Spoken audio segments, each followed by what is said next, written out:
I'm David Gibson, senior animator at Blizzard and late night indie developer. I'm just going to jump right in. Here's my letter about failure to all game animators out there. Dear game animators, I bet we're all a lot alike. We love animation. You can't remember a time you didn't love animation. Movies, games, TV shows, all of it.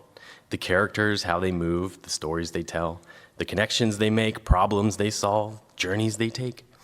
You love it so much, you went to animation school. You didn't sleep much. You made some lifelong friends.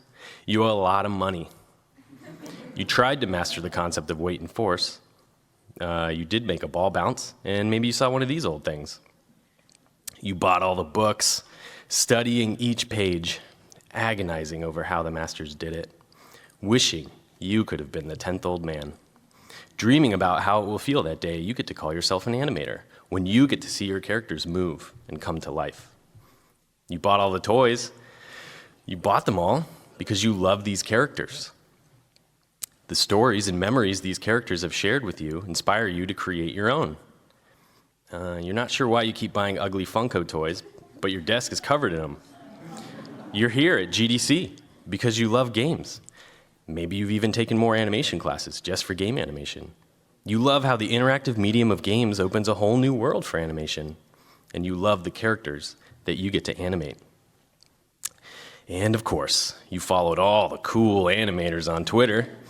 You never want to miss a nugget of wisdom that might help you push your animation skills. You want to know how they do it. And all of this is leading up to the one day you've been dreaming of for so long. The day finally comes and you're an animator in games. And just like that, and just like every animator that came before you, you're going to draw on all your passion, all your schooling, all your talent and emotion to help guide you to make the most meaningful animated characters ever.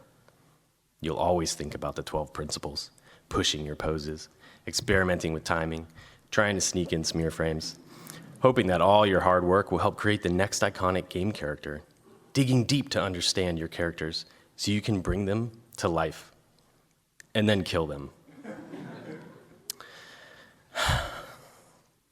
We pour ourselves into every frame of character animation, then cater to an industry that can't design anything better than failure equals death.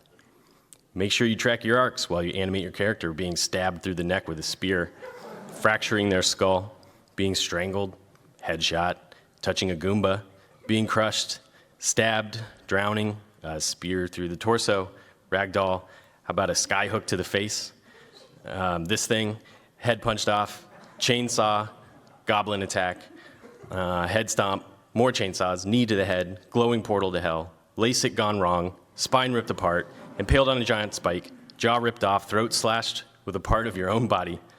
What are we doing? Stop. Our characters and all of us as animators are capable of so much more. Why do our characters have to punch, kick, stab, and shoot their way through every obstacle? This is not a failure of your animation skills, far from it. There's a fundamental flaw in how the industry approaches games. We're failing our characters. 99% of game designs out there are as simple as kill everything to win. I've sat in too many meetings to count with super talented designers, artists, programmers, writers, and audio designers, where we spent hours trying to answer one question. How do we make it feel good for the player to kill this character? That's weird.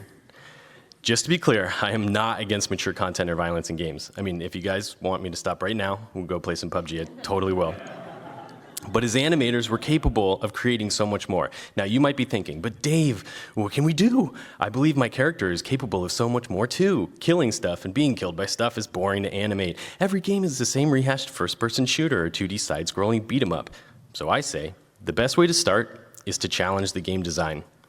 Animators need to show designers that our characters can do more than just kill everything to win. We need to collaborate and experiment with designers to explore more interesting game ideas instead of just regurgitating the same games.